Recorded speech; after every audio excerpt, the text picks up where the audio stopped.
Today's episode is sponsored by Samsung Health App. I'm so excited to now be an ambassador for Samsung, especially as they are so invested in helping you achieve optimal mental and physical performance. It's like having your own personal wellness coach on your wrist and finger, providing valuable insights to help guide you in the healthiest direction.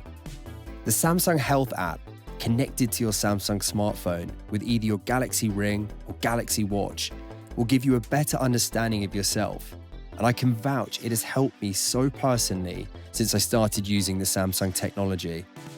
The app tracks your data and provides tailored tips that enable you to recharge, boost your energy levels, and have a greater understanding of how best to adjust your plans for the day to achieve this. All of my data is in one place, subscription-free. For myself and all runners both new to the sport and experience, sleep is crucial for your energy. The Samsung Health App will help you track it all. Your sleep stages, heart rate, blood oxygen levels, and even your skin temperature throughout the night to inform your cycle tracking. Tracking my running with my Watch Ultra and the Samsung Health App has given me the insight to my performance and support my wellness goals. The app has received an update that now includes AI technology, giving you the insights on your energy score, which takes your sleep, activity, and heart rate metric to give you a clear direction on your daily goals and share daily wellness tips. All these insights are included with your Samsung device without any subscription fees. So runners and health enthusiasts, if you're looking to improve your health, wellness, fitness, and understand your body's needs better, check out the Samsung Health App tools to make staying on top of your health simpler than ever, so you can focus on your goals. Whether that's conquering your next run or perfecting your sleep routine, head over to the Samsung website to learn more. Thank you to all our listeners for tuning in. Now let's crack on and begin the episode. Joining me in the podcast are two members from one of the fastest growing run clubs in the UK, Ant and George. Four friends came together with little to no background in running. How have they gone on to inspire thousands of people from around the world to join them? And working with some of the most recognized brands in this space. It's simple. They've created an environment that feels non-elitist, a place for any ability to feel welcome. Pana Run Club is about breaking barriers and giving opportunities to people when at times it feels like there is little. In a time where the world is becoming more divided, they create connections. It's not a run club dedicated or defined by a person's color, but by the love for the community and the sport they succeed and suffer from together. In this episode, we talk about turning life's hardships into energy for growth, to overcoming challenges like the lack of funding within society and shifting cultural norms. This story is one of resilience and vision. Georgie boy, Ant, how are we, boys? Good. Do you know what? I want to start off this chat by saying that, sometimes in life, I think people come into your life for a reason. And it's so interesting off the back of an event I went to many years ago. And the topic of conversation just left me with so many different question marks. And a lot of those questions were unanswered. So when, Samsung gave me the opportunity to meet you guys, for me, that was that chance to have them answered. And, even though we've known each other for such a brief time, I feel so grateful already. And I'm really excited for the future of what I think we can do together. 100%. Feel the exact same. Like, it's just like, especially for us, starting the club, and then we've kind of gone so far, so quickly. We've grown so much. And to be at the point where we can, meet someone like you, someone so far ahead, and kind of collaborate and get to a point where we're learning off each other, I think that's such a blessing. Yeah. It's one big education, because I think sometimes you can look at another individual and see them being so far ahead, and yet there are so many learnings from every person that you meet. Mm-hmm. Even with you guys, like, it was really special. Quite recently we went and did a trail run, didn't we? Yeah. We did. I said 10K, but I knew all along it was 13. 12. Yeah, it was 12. What was it? 12.7. Well, depending on the GPS, we, for some reason, all our watches seem to be slightly off, but that's just the place that we were at. Yeah. But That was a really nice opportunity for us to really get to know one another, and actually like hearing your passion for running, and I guess maybe the lack of trail in London. It was so nice for us to be able to go out to a completely different space. And unfortunately, obviously, you couldn't come join us. But there's always going to be a next time. And do you not find in those certain situations you can learn a lot from someone, but equally, I think the bond is just it's bridged so much more. 100%. I think like on that trail, I was speaking to like everyone before about just the declines, how I felt like a kid running down like some of the declines. Some of those experiences you can't find running like, I guess, in urban environments like London. And then, like you said, the bond that cultivates afterwards quite refreshing. I learned so much about you, and I guess like Josh mentioned something on the run. He was like, I think we were driving there, and he mentioned, oh yeah, like I did this marathon challenge, and I've done a marathon in like 76 cities. I was like, That's not normal. I was like, what? I was like, what? That's not normal. I was like, what? But no, those sort of things you can't replicate. They kind of just happen. Like that bond just kind of happens. Yeah, but I mean, it's about planting a seed, right? To you, that the idea of that seems crazy, but you know, that's the exciting thing about the future that we all have is that it is unpredictable, and ultimately sometimes we can dictate what that looks like. You know, if each one of you decide to embark on something, the only person preventing you from doing that is yourself. And that's the thing that I've learned in this sport, is that if I was to listen to half the people in my life, even with the right intentions, I wouldn't have achieved half the things that I've done. And so it's about surrounding yourself with the right people in order to sometimes strive for those, I guess, perceived unrealistic goals. And that's the asset you guys have with the Run Club. You've got a brotherhood there, and you've got each other's backs, and it's more than surface level. You know, run clubs right now, some of them are getting reputations for being like an environment to date and, you know, a bit of a social in some respects. But actually, I would like people to kind of hear actually, you know, I guess the premise of your run club. What was the inspiration behind it, and why do you think it's thriving so well in London? Pana Run Club, man. Wow. Saved us, man. Pana Run Club. Yeah, honestly. So we started running, well, me and Sahib That's in what 2023. I just said to him, yeah, let's go run in, you know, Central, because obviously, you know, passively passing through Central, you know, going to work or do whatever you need to do, you see a lot of people running, a lot of people that don't look like us running. And it's like, that seems cool. I want to do that. Well, we were gym goers, we were active people, and we just like doing it. And then we were like, yeah, let's do it. We did it, and we barely finished 5K. And bearing in mind, I've been running. I weren't doing it properly, but I've been running. And then George and Toby came, our very good friends, and we just started doing it. And then we started building this brotherhood. And then like a lot of our friends started coming. And then at some point internally, we had 20, 25 people coming, which we thought, whoa, this is crazy. On a Friday night in 2023, every Friday we'll come and we'll run. And then we showed this to the world in like January the 1st, and other people started turning up. They just came, and then it became this thing as to, you know, Pana Run Club, and people saying, oh, you going Pana? You going Pana? And like, it's like you said, it's more than a social kind of thing. Like, it's a third space. It's a third space where you can freely express yourselves, and there's no those external barriers, you know, those whether, you know, specifically be socioeconomic barriers, or it's just things that don't make you feel good personally, emotionally, physically, whatever it may be. You leave that at the door of Pana Run Club, and you just feel so at home because you see all these people just having fun with running. We just have fun with it, and it's just so amazing. Just, I look forward to it every Thursday. For us, it's almost like, I would say it's work. We're working. A little bit. We're working now because there's there's, you know, people we have to look after. We have workflows, we have foundations, we have posts to do up and stuff. But honestly, like, seeing those people, like, I think to myself, every time someone comes, I'm like, wow, that people are actually turning up to this, and the people are coming and they're having so much fun, like, and they're just running. That's all we're doing. We're just running. And to compound off that quickly, right?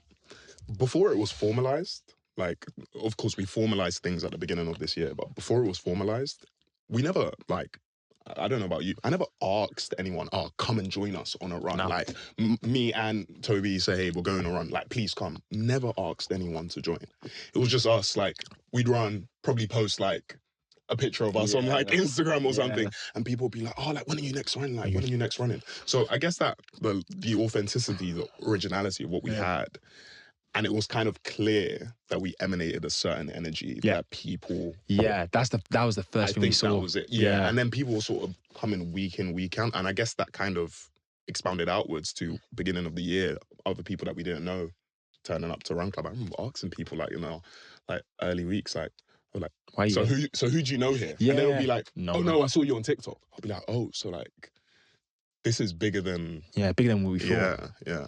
Do you think the success of it comes down to the formula and what that formula looks like? Because would you have reached the heights you're at now if there was just one of you? Or do you think it's almost an accumulation of all of you, like every member? Because, I've not met all of you yet in person, but the time that we've spent together, it's about likability. It's overcomplicating the model. You just want to create a space where people show up and they feel welcome, comfortable, and they can enjoy themselves.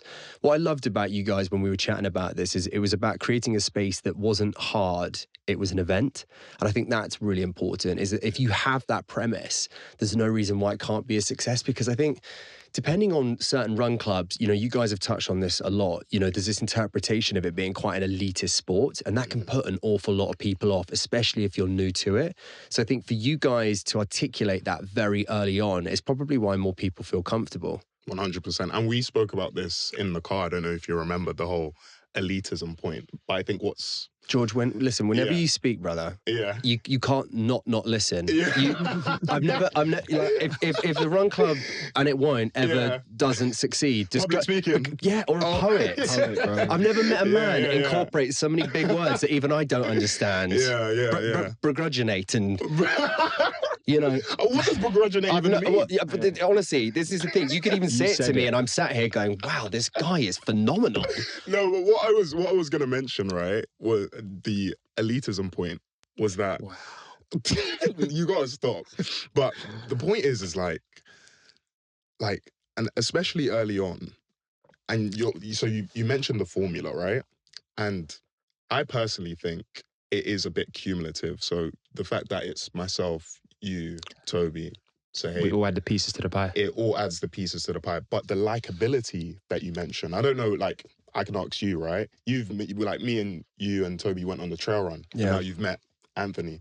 You can already probably see how me and Anthony get along and how we sort of emanate the same sort of energy. Naturally, right? And it's the same with Sahib when you meet him, right? It's the exact same. He's the funniest guy. He's the funniest guy in the world. But that same energy that I emanate, that Ant emanates, we all emanate the same thing. And the same way you can identify is the same way everyone else does. And I think that is what brings people to us. And another thing on what you said as well about one person doing it, impossible. No way. On a feasibility of just functioning, I don't think a person could function and do that all by themselves. It takes a village. Yeah. Ant's injured right now. Yeah. So it takes one man down already. So and it's already been a struggle. Yeah. So just one person, we all bring those different, we all work in different fields and we all bring it together and it works so perfectly. So well. I think what's really nice about that, though, is that you can highlight how valuable that relationship and bond actually is.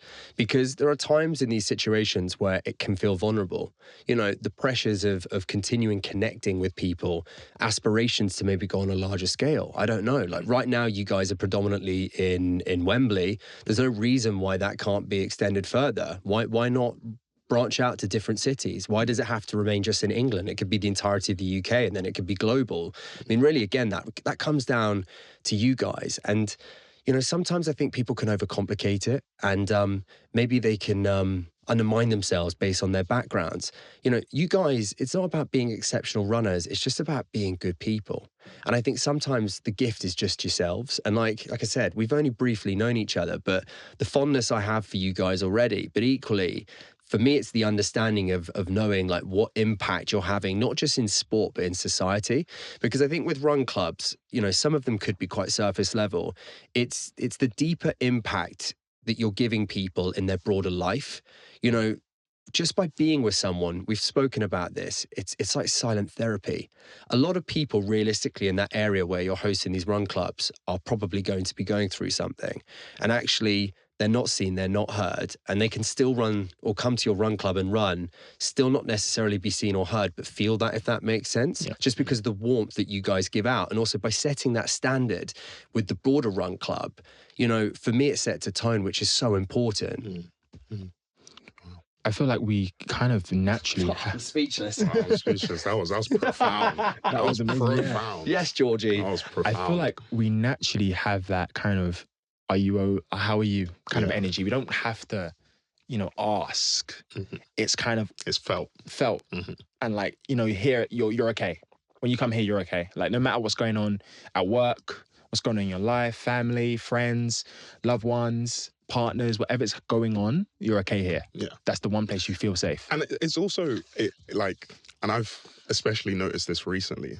Also, we also mentioned it almost becomes bigger than running, or running almost becomes it's the vessel. Yeah. So like, I will, you know, rock up to Run Club, and, you know, there'll be people there, and you build relationships with these people. So, okay, yeah, cool, we're coming to run. But it's more so, long time, like, how's work? How's family? You build an actual connection with someone. That means a lot. And running is just a thing that we're doing whilst we're here. We could be doing anything here, but running just seems to be the thing that we're doing. So it's actually it's a deeper connection. And I guess that ties into why I think things have been so successful. I think it's because running has, again, maybe tying in also to the elitism point, where it's like, so what if you can't run? So what if you can't run a 5K in a really fast time? We don't care. Like, honestly, we don't care. That's not the point. It's about, okay, do you enjoy yourself? Like, do you feel safe here? Right? And of course, through running, you're going to feel like these endorphins, the serotonin boost. Through running, you'll feel great. But that's still just the vessel. It's still, okay, what is the feeling that you get when you're at Pana Run Club? Running aside, It's the vehicle. it's the vehicle. It's, okay, and I guess that it all ties in. The people we are, we make people feel that way. When you talk about the hardships that, you know, you guys have faced at times in life, and, you know, you maybe think and feel the lack of support that goes on around, or the lack of platforms or opportunity, again, what I really respect about you individually is that it's non-controversial. It's not a case of focusing or wasting your energy on the negatives. It's focusing on creating the positives. I mentioned this to, I think myself and Toby might have been having a conversation, but oftentimes we tend to, like, whether it's like stuff like race or a negative premise, we tend to like intellectualize everything a lot. And that doesn't really hold, to me, it doesn't really hold any value, right? People don't I don't think people gravitate to things that are negative. I think when you emanate a positive energy, or you just emanate a positive outlook, even like, because you're going to face some negative things, right? We've had our experience and gone through stuff in the Run Club that have been negative, but what has our outlook been? How have we approached it? And it's how you respond to it. How do we respond to it? Exactly. Because the people, like everyone that comes to Run Club, are going to mimic, they're going to, depending on how we respond, they will respond in line with that. So if we're reactive or we're negative, that's felt. It's obvious. I think a key thing is we're so adaptable. 100%. It's like you said, it's like a blank, you know, our tone. Our tone is so kind of friendly and open and welcoming, but then we're adaptable to certain aspects. Yeah. Like, we'd have a group of lads who they want to move, they want to push it. Yeah. And then we have the capacity to do it. At the end, we get that race element into it. You know, it's not our main focus, because racing is a big element of running. It's not the main one. It is one of them. So we want to incorporate, make sure everyone feels loved and taken care of. So there's people who are slow runners. I put that in quotation marks, because what's a slow runner? You're running. Yeah. You know, so that's your pace, that's your pace.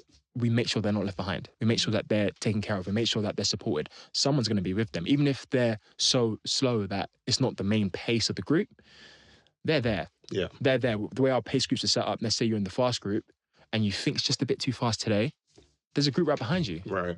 You're not going to get left behind. And even if that group's a bit too fast for you, there's another group right behind you as well. Exactly. And that point is so important. That adaptability is so, because Ant's right, there's a vast range of different abilities, backgrounds that come to run. How can you, the question is, the $1 million question, how can you cater to all of them? So I run the fastest group like on Thursdays, I have people there like, George, this is too slow. Da, da, da, da, da. So we'll have a sprint at the end, and I'll be like, I'm running with you. Like, and we'll sprint, and then they will get whatever they were looking for in That terms itch. of that. I call it the itch. Yeah. Well, yeah, I can They'll get vouch that. for that sprint, by the way. Josh will probably like, just like blow everyone out. At the end. No, at the end of ours, right, super leisurely, out of nowhere, Boss. Georgie boy just had a pipes up and decline. goes, right, boys, sprint finish. Those two gas They can me. move. I tried to catch up, but to be fair, you had like a 20-meter head start. I feel like it was rigged. And what Josh is not mentioning is that every incline that we faced, he was like, right, George, here's what you're gonna do. You're gonna aim for a point and then run to there, and then I'll be like, right. In my mind, I'm training myself. All right, cool. Josh said, do this. I look up, and Josh is at the top. He's already there. He's like, come on, George, you got this. I'm like, right, I've bit off more than I can chew. Like, this is... What I would love to know, though, is that in theory, three complete... Well, you guys and myself, in theory, were strangers, right, at that time when we did that run. How did you find my tone and maybe my approach to that experience? I felt... So, I'd say when I initially... Because I remember we met up and we had a great conversation in the car, and I think you approached it the exact right way. And I'm glad that we went to Box Hill because we had like a 40-minute car journey just to talk, which was great. And it kind of broke the ice, and it opened my eyes to who you were as a person. I'm thinking about your knees in that car. Oh my! So I didn't want to again. This guy's so polite. For some reason, I think my daughter, who's 7, by the way, had obviously edged the car seat forward when I drop her off at school. How tall are you? 6'5". 6'5". When I say his knees were out of the window, and it took me like And I didn't 30 wanna minutes say to clock anything. it and say, my man, do you want to put that back? He's like, oh, thank you. I was literally like this in the car. But no, on a serious point, that conversation in the car, I think, really broke the ice. And I think the fact that we went on a trail, and we had spoke before, a trail, like, I've gone on one trail run before, and I hated it. So I was like, it's muddy, it's like... Oh, in Wembley for your birthday. In Wembley right? for my birthday, I went on a trail run, and I hated it. And I was like, it's muddy, like, why am I here? And then I think going and having that experience with you, and you're clearly much more adept than I am at, like, running in general, but definitely running in trails, you kind of broke that ice for me. And then that learning piece, that education of learning from you, okay, like, different things to, like, how to approach the run, how to approach certain points, when to really send it and have fun. Like, I remember so myself, Toby, and Josh, there was a really nice decline, and we went like halfway down. And then Josh was like, no, hold up, wait. He was like, let's go back up. And he was like, really, guys, like, go for it. He was like, just run, just dash. And that for me was like right, this isn't no like formal, like, business, like, corporate relationship. Man, this is a real, genuine guy. Yeah, man. And I remember at the time, we sent it. Like, we literally dashed and felt like kids. And I feel like that the way that you approach that in terms of, like, taking out the seriousness of the dynamic of the sort of the balance between myself, Toby, and you was amazing. Yeah. Amazing. The dynamic was great. And I think I'm happy that that's the way you felt, because I think when it comes to something like a trail run, and we're going to have you next time when you're recovered from the injury.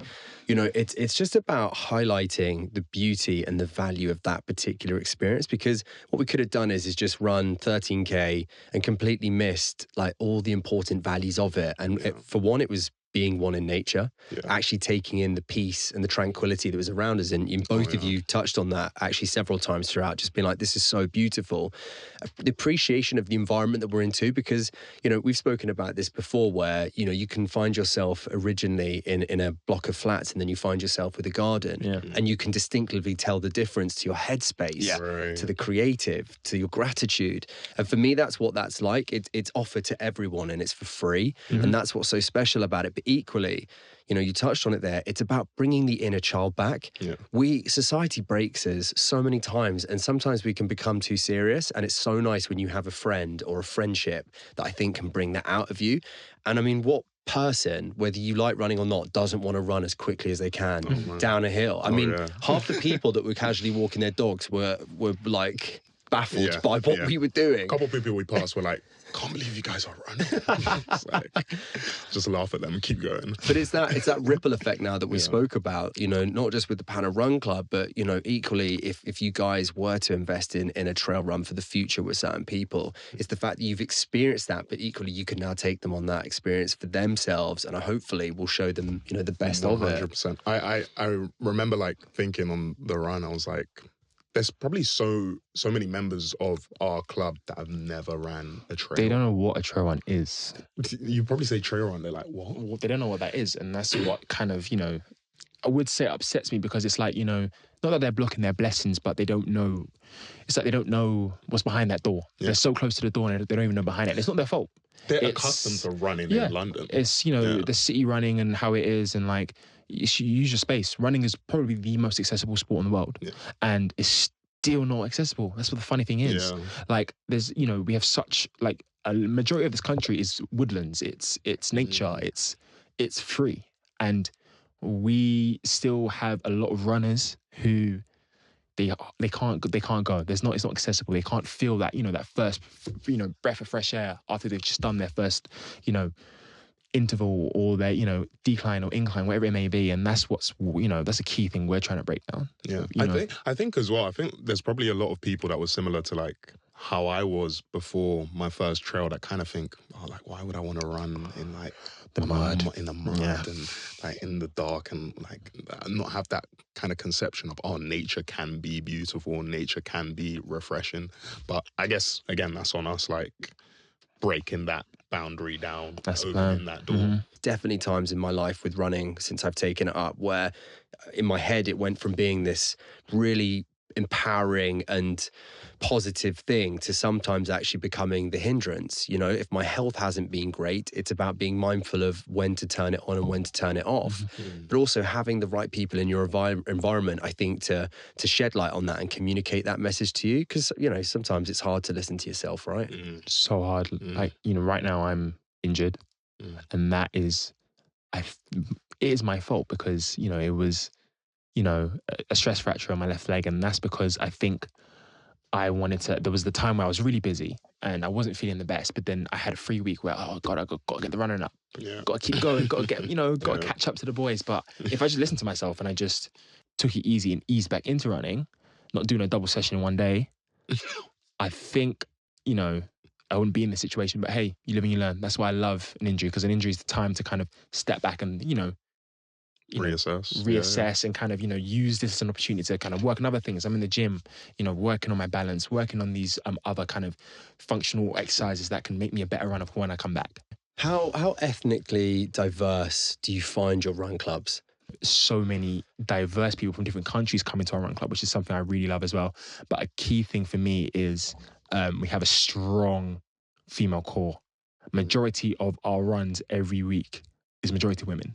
And that is one of the biggest things I'll ever celebrate, because to feel safe for men leading you in a run, and to feel safe around that in sometimes dark areas, you know, in London, in the middle of London, that is an amazing thing. Do you think it's the fact that you've managed to have more people identify themselves within the sport? Because that was one of the questions that I had for you guys, that the question was asked to a number of us in the audience. You know, there was this panel discussion at this particular event of, you know, why is there not enough black trail runners? And I didn't have an answer for it. I didn't have a clue. And it was a question that I genuinely wanted to answer, because in my head I was like, well, there's so many people missing out here on something that's so special, especially when you can be exposed to this environment around the world. It's ever changing. And I just wonder, with the formula you've got with the run club, is that the success you're seeing? And is that something that can then be translated into different distances or terrains? It's a good question, but I don't think because I don't think we're like appealing to the black community and they're seeing us and they're being like, oh, because they are black or because they are this, we want to go and join them. I think it's more so like similar to what you said. We've created, because of who we are, we've managed to cultivate this community, and it's all a reflection of the initial group or the initial kind of ripple effect that you create. I remember our first few weeks, and we'd have like we'd obviously have a strong presence of black individuals. We'd have a strong presence of Muslim women. We'd have a strong presence of all these different ethnic groups. And once you portray that outwards, that's when the ripple effects kind of starts. So in terms of like addressing the, let's call it the whole of why are there not enough black trail runners, I don't think it's a like, because I wouldn't say we're a black run club. I wouldn't say that we advertise to black individuals. Of course, we kind of inadvertently do. Yeah. But I think it's more so, and I probably say this from the standpoint of I like to think, okay, if I was just like a everyday runner and I saw Pana Run Club, right, would I want to go? And the answer is yes, but I wouldn't be saying yes because, oh, I'm a black man. That looks like, I would be looking at, okay, cool. They seem to cultivate this real like unity and this cohesiveness within their group. It seems like it's fun to be there. And it doesn't seem like my race now isn't a, It's been taken away now. yeah, it's been taken away. It's not something that I need to like overthink or think about.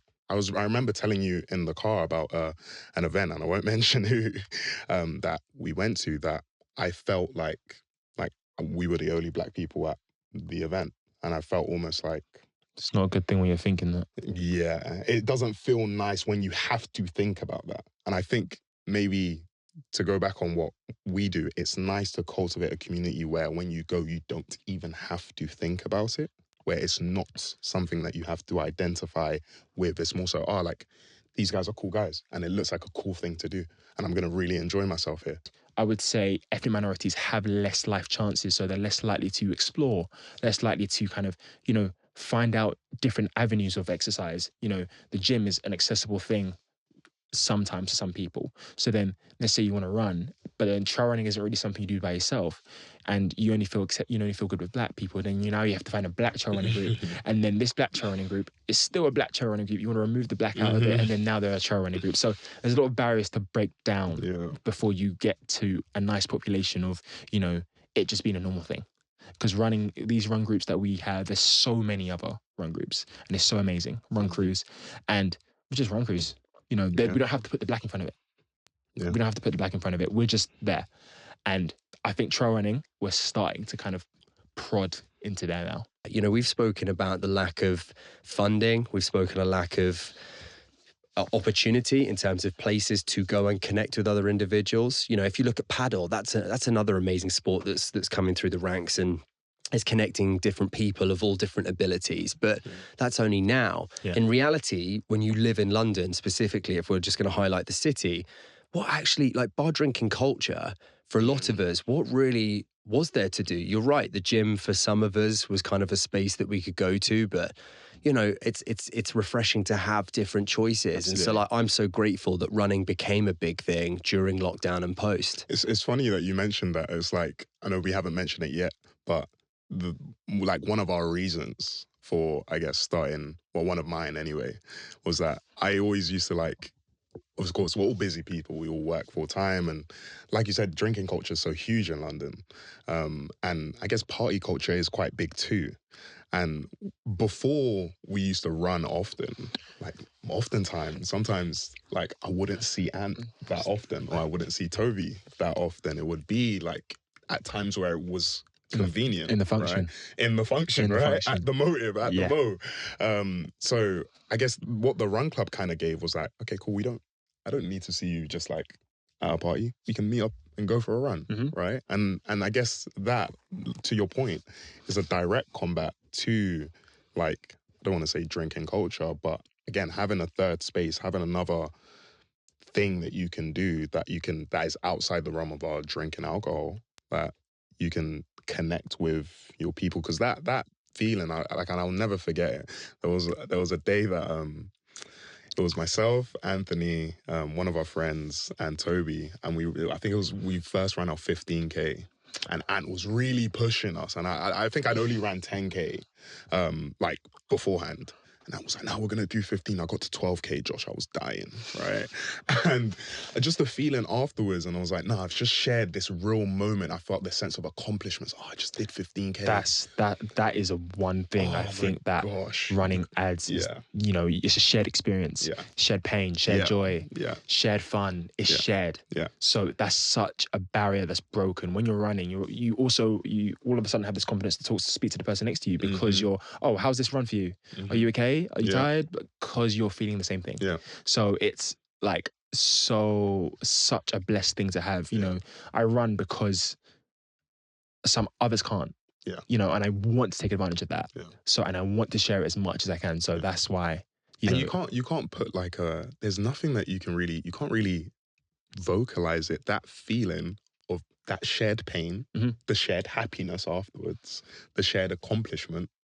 You can't really you just have to, you have to be there to feel it. Can't put it into words. You can't put it into words. But it's a very different pain, right? It's a pain that you've earned. Yes. Have you ever been told that before? Yes. Mm-hmm. Yes. It's I remember my first time. It wasn't actually running. I was in a wheelchair for a considerable amount of time. And this particular day, you know, I was going to end up being in the wheelchair for like, I think it was like 16, 17 hours. Was it about that, Reese? About 16, 17 hour days. And I was just absolutely wrecked. I was having full body convulsions. So I was literally fitting, like every muscle was cramping because it was an alien position to be in. And I was vomiting. I felt like blacking out. I was hallucinating. And Chris King, you know, one of my logistics guy, like the manager of it all, right-hand guy, basically just turns around and just goes, shut the F up. And I was like, what? He was like, what are you doing? And I said, I'm breaking. I can't keep doing this. He went, do what? I said, like, I can't keep feeling this way. He went, well, did you feel this way when you woke up? I was like, no. He's like, but you're feeling it now, right? And I went, yeah. He went, because you've earned it. I was like, this pain is unique. He's like, embrace every second of it. Not everyone in life gets to experience this moment the way that you are right now.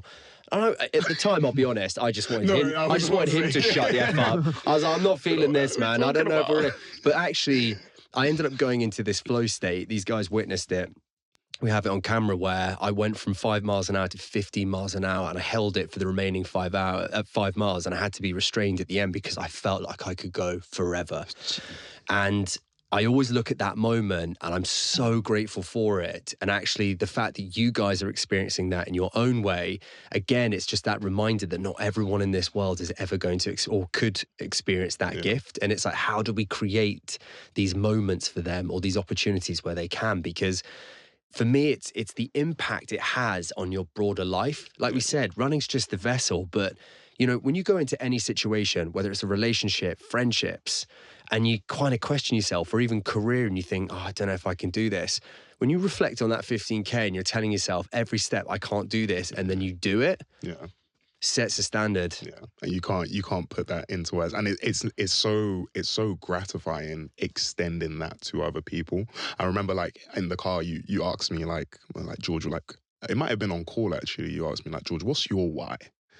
And I was saying, like, and this was recently, we went to the Oxford Half with like a few of our members and giving them the opportunity to run like their first half marathon. And I was like, I said to you, that's my why. So that same like shared feeling of pain and accomplishment, being able to now extend that to members that some of our like members have come to Pana, never ran in their life. lives. And then to follow them on that journey. Now they're racing And getting like crazy times. Insane. Like that to me is like my why, because I know like I'm not seasoned. I'm no Josh Patterson. I'm not a seasoned runner, but of course, like, we've had these experiences, we've had races, we've had these experiences, so I know exactly what they're going through, and I know, like, being there every step of the way, I know their ebbs and flows and what they've done to get to that point. And then seeing that sense of accomplishment when they're coming to us with their medal, they're giving us hugs. Oh, it's an amazing feeling. That wasn't our original why. That wasn't. Now I know damn well what my why is. My why is to break down every single barrier when it comes to running, i.e. in life, societal life. You know, creating a third space, physical or, you know, eventful. and giving them opportunities, accessibility to kit, accessibility to races. Because let's say you have high aspirations in running, you come Pana Run Club, these races are expensive.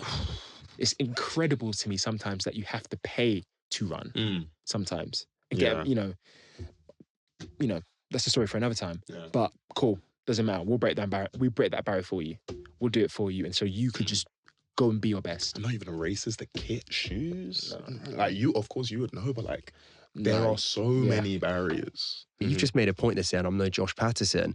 Even with everything that I've done, there are going to be people that you know who wouldn't necessarily still connect with what I do because maybe they look at the distances I run and they find it too vast, but they're more inclined or able to connect with what you do because it's more relatable and vice versa. Yeah. You know, but nonetheless, bud, like when people say that, like, you know, when they listen to the things that I've done and you know, it's not a case of them undermining themselves, but for me, it's the person that's just run their 5K, like I get people a lot of the time going, oh, bro, like 24 hours, like, you know, I've only done my first 5K. There's nothing to compare. Again, when we talk about pain, your first 5K is exactly the same as a 24-hour run.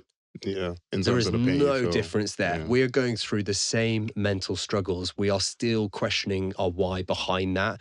We're still probably allowing our minds to slightly take over and say, it's fine. No one's gonna judge you if you stop. Yeah. You know, but equally we can celebrate and rejoice those successes together. And I think, you know, it's about taking that person from that 5K and maybe saying, okay, with confidence, how about a 10 now? How about that 15? When you guys did that together, or that 13K trail. Because in theory, that's the furthest distance you've run in trail, right? Yeah, yeah. Next time it's a 50. That sounds fun. Yeah. That sounds very fun. That's my end goal. Like I want to be 50K trail. And I want to be an ultra marathon. That's my, I said this to myself when I was just started running. I was like, I want to do this for as long as a human can do this for when it comes to doing it. Yeah. This is fun. This is mentally very push, and I love challenging myself. Yeah. And I know it might not be this year. It's definitely not this year. It might definitely not next year. But why not next year? Unfortunately, I think Pana needs a lot of my time behind the scenes, and I'm very excited for that. And I'm really going to invest into the time into that. And then when we're at the point where it's self-sufficient, I know I want to do ultra marathons. Do you want to come with me? You want to come with me? But I know what I want to do, and that is the next step. I'll make a promise to you. If you sign up to a 50K, I'll do it with you. That sounds good. You're gonna shake. I'm shaking on it right here, right now. We can shake. I gotta join. I gotta join. I gotta join. I remember I used to just watch, you know, these guys in the desert, and they're talking about how they're seeing things, and like, I want to experience that. I want to see what my mind can do. Yeah. I want to the next kilometer isn't enough, you know?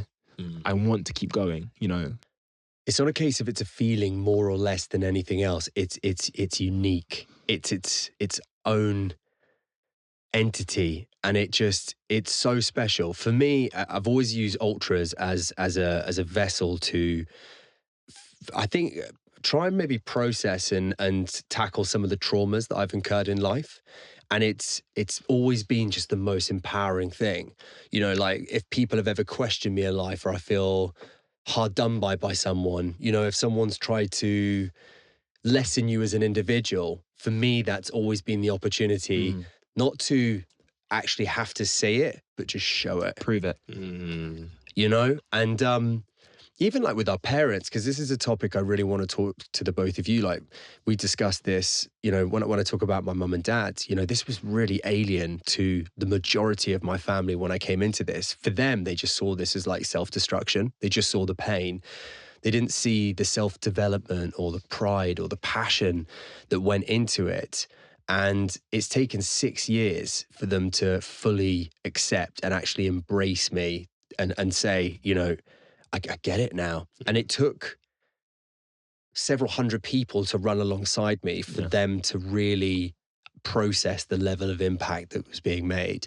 And it's the conversations I have with them about the people that come from different walks of life who are struggling in some way, and they've been able to open up or change something substantial in their life that has improved their relationship or their mental health or their dynamic with their friends, or they've made a bold decision that they probably wouldn't dare necessarily to do. But I think it's just emphasizing to these individuals that when you are faced with traumas in life, it doesn't have to dictate you for the rest of your life. You still have the power, I think, to alter the outcome of what that might be. Then that, you know, when I say this to these individuals, those scars are there for life. But I think it's a case of just sharing and showing them with pride. This is a part of my story. And I think it's normalizing, you know, for me, it was about giving a person a reason to live. It was a deeper meaning. It was about highlighting when a man, woman, child, whoever struggles with their mental health, it was highlighted to them what's possible and what can come from that. And so running again, like it started out as me just kind of taking on some distances, and it's become so much more powerful now. That even when I bring my daughter into it, you know, she resents me for trying to make her run a 5K. I knew she wouldn't appreciate it at the time, but then there was a running event at her school the other week, and I said it in front of a couple of her teachers, and their reaction is why we did it. Just the smile that lit up and the pride of like, oh, hell yeah, I did 5K. Woo! Tones changed. Wouldn't speak to me for a week after, but now she's like, I get it, you know? And her friends too were like, this is really cool. And, you know, that's something that I think those are two topics that I would love to get into with you guys is how do you think we can invest in those younger generations? But equally, like when you look at our environment, I've asked you guys this question, but I'd love you to share it to you know, the broader public is, you know, what impact has this had on your close circle, like your parents, like your friends? Like, are you starting to see a change, or do you think it's a process? Should I go first? Please. No, I was just going to touch on the younger generation's point. It's quite beautiful. We I think this was week 46, so 2 weeks ago. We had a small girl. You've got to get a clip of Zen. Zen, yeah. I think how old was Zen? 10? No.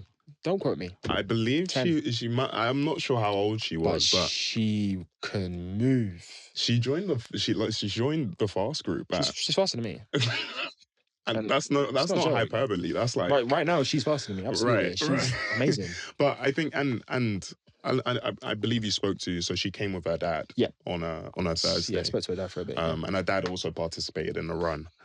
We say 18 plus because you know there was a time where you know like when we were starting to really get off, we would top out at like 200 people. You know, running in the centre of London, which is kind of scary. So, and a lot of them were kind of, you know, kids that just got out on holidays, like, trying to have fun. Really excited. Absolutely, understand. But like, you know, this space, you kind of got to set some boundaries here. And we just said 18 plus, just because, you know, there's a certain element of maturity. Right. But Zen came and just I guess the childlike glow. We had her do the intro for like our TikTok, and she was like week 46 with Zen, and just like her, I believe she might have like seen a TikTok, hence why she came. But just the feeling of seeing like the younger generation really buy into running, like that just filled me with so much joy. And jumping on that as well, like you know, investing in them. Like I said to you previously, was, you know, third spaces. Like you said, this is a kind of an amazing third space we've created, but it's something that's, you know, it's not protected.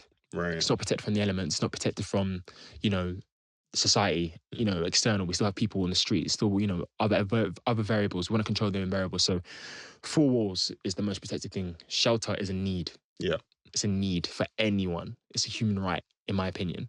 So that's something that, you know, I think that, you know, local governments, you know, people who have the financial backing to invest in third spaces for people with no monetary gain back. You really care about people, you really care about what you're doing, you do that, you know, and that's something that I think a lot of people we know, and especially us, we are kind of, you know, thinking, you know, like these third spaces are amazing, you know, like using, you know, all these places we've kind of had the pleasure of kind of touching. It's felt so good. You know, even these parties, they're third spaces. They are third spaces.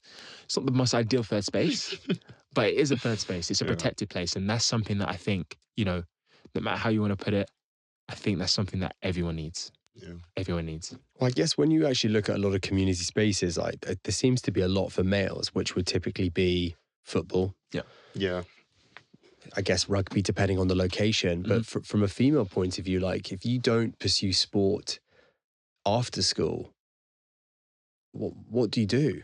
I can't name it off the top of my head. That's a great point. And I ask that because, again, with my daughter, I think to myself, what is there out there for that individual to, be inspired? Because actually, when you look at running at school, I can only talk about previous experiences. I can't talk about it now. Maybe there's a transition where it is. But like cross country was a nightmare. Vile. There was nothing inspiring about it. Rancid. The coaches that we had, it was just run around a field. There was no emphasis on different types of running, or there was no learnings on how to improve it. It was just, let's see who can run the fastest or the longest and go for as long as possible. And so actually from a young age, that kind of put me off the idea of running for so long. That is such an amazing, a key thing I think we would say. And I think we all have that shared experience of, I played rugby at a high level and we had to train, we had to run. Yeah. And I knew that we would do certain kind of threshold running, I vaguely knew in it. I still hated it because of how it was taught, how it was kind of pushed. So if you told me even 4 years ago that I have a run club now, I'd laugh in your face. I would laugh in your face. I'm similar. Yeah. I only started running just then and I still didn't know how to do it because it is a skill. You do need to learn how to do it. And it's really frustrating. Like a lot of people's entry points, male or female, in the school system is so negative. When it comes to running, no one teaches you. No one, it just forces you into it. So it's just... I always it was a question that I really thought about because similar to you, so I played basketball at quite a high level. And I don't know in your experience in terms of rugby, but when it comes to a team sport, in terms of schooling, the curriculum's quite structured in that, okay, cool. Rigid. It's rigid in the sense that, okay, there's certain things you need to do. I can teach you this, this, this, and this. Running was not like that. Running was just go out and run. It was an individual sport for sure. It was an individual sport, but even in the way it was taught, it just wasn't taught. So I think that is where we're getting lost a little bit. I think the curriculum's a little bit fragmented in that the team sports, whether it be football, basketball, rugby, there's a structure. There's I can It's the only foundation, speak. so There's a you foundation. learn. I can only speak to basketball, but if we're playing basketball, right, we're learning defense. We're going to do defensive slides. We're going to do this. We're going to do this, right? There's a certain element of structure to it, and therefore progression is easier to come by. And there's more of a retention of people coming back because, we did defense this day. We're going to be learning this day or this day. Running, there was no structure. It was just... The one thing though that I'll still remember to this day, which is unmatched, the taste of that water from those taps. You have to lean really far in because it would only go up this much. I didn't know water tasted that good. The push button. It was like the push button tap. It was like the metally taste, and you're just you're guzzling that thing for like what feels like half an hour. Still to this day, I've never ever matched that taste, and it was just something about cross country where it just hit. It's different. I didn't know water was that good till after, till after the blood in your mouth's gone, in your lungs. When it's cold, if it's like autumn or winter, and it's just like that iceberg sensation. Yes. Going through your chest. Equally though, when it's warm, like in summer, those were like, and the water was warm. I can imagine, you get the ball, you squirt out first and you squirt in your mouth. And you're like, and it has that plastic taste. Vile. Yeah. When one thing that I think was really interesting and something that I wouldn't have taken into account was, I touched on my parents and you guys have spoken so openly about yours. You're from Nigerian descent. This was quite an alien thing for some of your parents in the beginning, right? Where in their head they're kind of looking at like what is the why behind this, like what can be achieved from something like this, I guess. And actually, like even I think what stood out was you guys were saying that even when you kind of highlight how many people are running with you, the question isn't necessarily like this is phenomenal. It's more so, why have 200 people running with you guys? Which is just, again, to be honest with you, I think any parent would be like that. Even my parents would be like that. But I'm so intrigued to know with time, because obviously this run club has just continued to materialize. And, you guys, if you wanted to, could earn a living from that. Has that kind of swayed their minds in terms of, I guess, your passion towards this particular club or the sport of running in general? My mum still don't get it. She still doesn't. I was actually gonna say one thing that I will say, and I mentioned this to you, is the fairness that I do give my parents. So it's true, right? So even initially when we started to run, she was like, What are you doing? She's like, why are you going to Central London? Why are you going to Central to run? You can just run in the park, like outside, right? Doesn't understand. She couldn't understand why I was going to meet my friend, why I was going to take an hour train to go. I don't think that's their fault. That's exactly the point I was going to get to, right? So our parents are, they are products of their circumstance and the environments that their lived experiences. So if they haven't seen, like, people going out their way, traveling to run, they're ignorant to it, but not to their own fault. So my mum would ask me, she'd be like, so why are so many people running with you? I don't get it. That's not out of, like, she doesn't mean it disrespectfully by any stretch, right?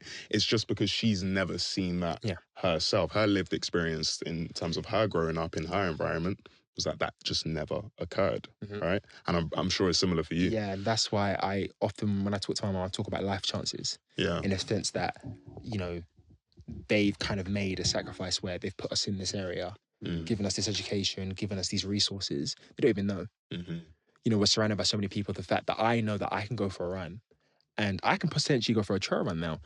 My mum, she's never gone for a run in her life. Yeah, me neither. But because she's now giving me the kind of the moral clarity and what's good and what's good for me, I know I can do this. And she's running with us and she doesn't even know it. That's what I'm saying, because she's running through me. Your parents running through us, you know, that's what I kind of feel. So when I tell her, like, oh, we went for a run, I'm telling her, like, you should come with, but obviously she's never going to come. But I'm saying that you're with me vicariously. That's what I like to talk. That's what I like to say, you know. So it's nice feeling, because she follows the Instagram. My mum, she follows the Instagram. She's on Instagram. She loves it. And then she's like, oh, wow, so many people. And like, it's a really nice feeling. I don't really think about it because I'm just constantly thinking about the Run Club. Next week, 6 months, 18 months, I'm not in the present a lot. So when she's telling me, oh, that was cool, I saw what you guys did, I'm like, whoa, that's really, really nice feeling, you know? This conversation has gone exactly how I hoped it would, in all honesty. And I think it's so powerful how a sport can bond, you know, three individuals who barely know one another. And, you know, as I've said it 1,000 times, but I am, in the brief time that I've known you, I'm incredibly proud for the work that you are doing. And I'm so excited to see how this run club is going to continue to evolve and the people that it will affect in such a beautiful way, the way it has for both yourselves and for me too. And I just wish you all the luck in the world. Wow. Thank you so much. Thank you. Thank you. Especially coming from you, man. That's really super profound. Super profound. And I think just to end this off, because it solidifies the deal, that the next time I think we'll be talking on this podcast is when we've completed that 50K ultra. I am very serious about that. Man's got to get healthy first. Oh, that's not a problem. Come on, you know what my degree's going. I didn't waste my money on nothing. Okay. So I'm got my protocol, got my plan. I know I'm coming back. London Marathon's the next race. Oof. Then it's Hackney Half, and then it's something else, maybe something internal, who knows. But 50K trail run, whoa, I thought it was just a 50K race. I thought it was a 50K trail. Just a 50K trail. We're not racing. Trail. We don't need to race. Oh, you know what? We'll just enjoy it together. We'll laugh. We'll run those declines together. We'll suffer together. One parameter. Can we set a limit on the amount of inclines, please? Boring. There's no. The unpredictability is the honestly, key to the most fulfilling outcome. I want to be at like 35, 42. I want to be at that marathon distance now, and I want to give up, but I know that I can't because I agree to 50. So I have to do it. Once I agree to something, I have to do it. A man is nothing but his word. Can I ask you separate? Like, I know we'll conclude. Can I ask you just a question about distances generally? Because you know what I've found is that when you mentally say to yourself, okay, I'm going to run a 25K, I'm going to run a 30K, you seem to hit your wall around your ending distance. It's really frustrating. Maybe that's just me, right? But I'll lay it out for you. Here's my example, right? We did a 30K run and I got to 25K, and Josh, every step I was like, I'm dying, right? But I feel like sometimes I'll say I'll go on a 15K and I'll feel really dead around 12. So is there this, and of course, like you've ran long distances, is there this psychology to like, if you set out to run a certain distance, that your brain will like, you'll be fine up till a certain point, until a certain percentage point in your run, until like it gets difficult? Yeah, it's all relative. It's all relative. You know, I think with muscle and my memory, by running a 50K, sorry, you will probably look at a 10K in future and go, you know, there's comparisons to be made here, which doesn't necessarily make the 10K easier, but there are things with reflection that can improve that, I guess, experience. Yeah. You know, even running a 5K in theory is the shortest distance, but the faster you run the 5K, the harder the 5K becomes. But what I would say is that, and everyone will relate to this no matter what the distance is that you will find yourself at a point where you will hit that wall. And I think overcoming that wall is where the euphoria comes from, and you'll always finish strong. Remember that. You'll always finish strong. Remember that 30K? We finished strong. We did. That was our longest distance at the time. We finished strong. I remember it was around this area, actually. And we were... Yes, it was. We were pushing it. We ran from... We started in Stratford, then came around Barnesbridge, came back across, and then finished like West Kensington. Yeah. Wow. And anyone that's listening, watch this space. And if you find yourself in the area, please go and enjoy Pana Run Club. Meet the guys for yourselves. You've obviously heard what amazing men they are. And like I said, let's just watch this space and see what remarkable things can come from the future. Big love, boys. Thank you, Josh. Thank you, Josh. Ooh.